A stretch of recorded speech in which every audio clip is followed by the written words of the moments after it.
In today's video, I'm going to teach you how to force a game to use a graphics card in Windows 11. Fix today here, let's begin. Start by clicking the Start menu, then select the Settings icon. Inside Settings, make sure System is selected on the left side. Now click on Display on the right. Scroll down until you see Related Settings, then click on Graphics. This is where you manage which GPU your apps use. If your game isn't listed here, you'll need to add it.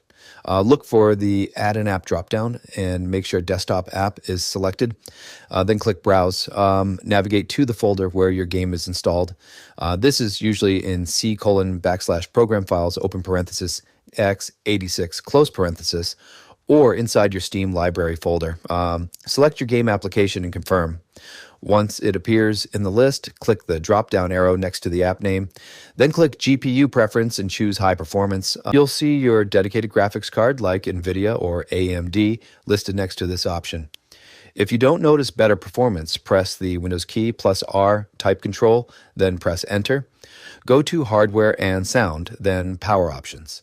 Select High Performance or Ultimate Performance to make sure your system isn't limiting GPU usage. And that's it for this tutorial. If you have any questions or suggestions, feel free to leave a comment down below. If you'd like to see more videos like this, the subscribe button is free and helps support the channel so I can keep making helpful tutorials for you. I'll see you in the next video.